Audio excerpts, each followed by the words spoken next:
تو کھانے کے لیے آپ نے گھر میں کہلوایا جی.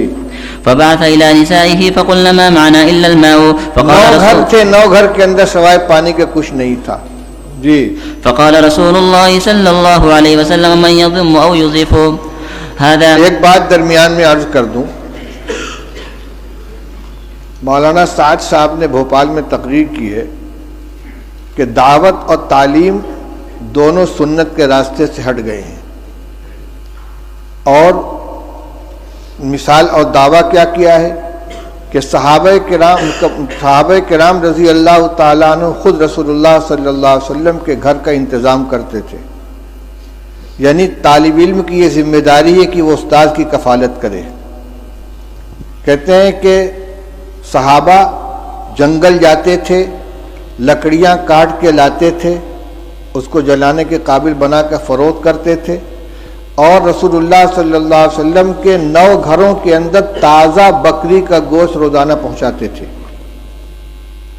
یہ ہے یعنی بحیثیت استاذ کے کہ یہ شاگرد تھے اور استاذ کے گھر میں تازہ روزانہ بکری کا گوشت پہنچاتے تھے.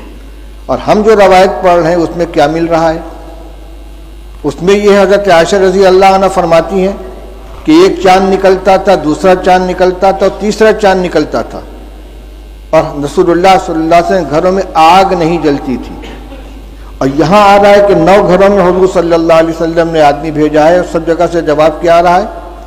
ما معنا الا الماء، ہمارے پاس پانی کے علاوہ کچھ نہیں ہے. یہ کیا حدیث کی تحریف نہیں ہے؟ یہ ازواج مطہرات کے بارے میں جو بات کہی جا رہی ہے صحابہ کے بارے میں کہ روزانہ ان کے یہاں بکری کا تازہ گوشت صحابہ کرام پہنچاتے تھے، اور آج طلبہ کو کھانا مطبخ سے دیا جا رہا ہے اور اساتذہ کو تنخواہ دی جا رہی ہے، لہذا تعلیم سنت کے راستے سے ہٹ گئی ہے. یہ کیا مذاق ہو رہا ہے؟ یہ جتنے مدارس چل رہے ہیں، جتنے اکابر نے مدارس قائم کیے ہیں، تعلیم گاہوں کا انتظام کیا ہے، اصحاب صفہ نہیں تھے جن کے لیے صحابہ کرام رضی اللہ تعالیٰ عنہ لا کے خنگور کے خوشے لٹکا دیا کرتے تھے، اور انگور اور کھجور کے خوشے لٹکا دیا کرتے تھے، اور ان کو اسی سے کھانا دیا جاتا تھا.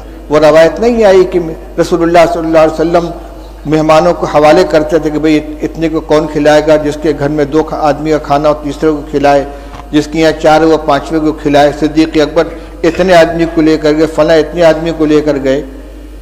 اور حضور صلی اللہ علیہ وسلم کے ساتھ جو تعلق تھا صحابہ کرام کا، وہ صرف استادی و شاگردی کا تھا کہ اس کو اور صحابہ کرام رضی اللہ تعالیٰ عنہ خود پیٹ پر پتھر باندھتے تھے، رسول اللہ صلی اللہ علیہ وسلم بھی پیٹ پر پتھر باندھتے تھے، 2 باندھتے تھے.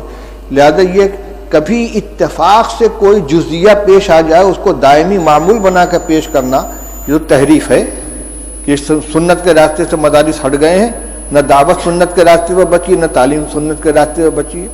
کس قدر خطرناک چیز. کا مطلب یہ کہ عوام کو یہ سمجھا دو کہ مدرسے جو ہے سنت کے خلاف چلے جا رہے ہیں، لہذا عوام کا رشتہ مدارس سے بھی کٹ جائے اور علماء سے بھی کٹ جائے.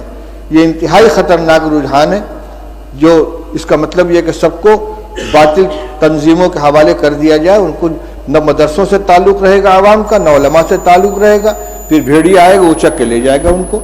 اس پہ مجھے یہ یاد آیا کہ صحابہ حضور صلی اللہ علیہ وسلم نے ایک مہمان کے لیے گھروں کے اندر کہلوایا ہے، تو سب جگہ سے یہی شکایت آ رہی ہے.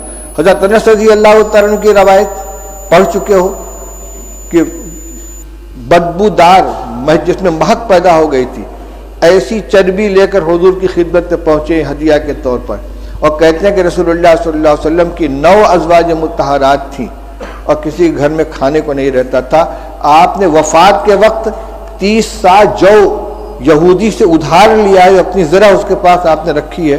کس زمانے میں یہ گوشت دیا جاتا تھا بھائی کہ وفات کے وقت حضرت عائشہ رضی اللہ حضرت رسول کریم صلی اللہ علیہ وسلم مقروض تھے یہودی کے اور غلہ تھا. حضرت عائشہ رضی اللہ عنہ کی روایت پڑھ چکے ہو کہ آدھا وسق جو تھا میرے پاس، رف پہ رکھا ہوا تھا، اس میں سے میں کھایا کرتی تھی.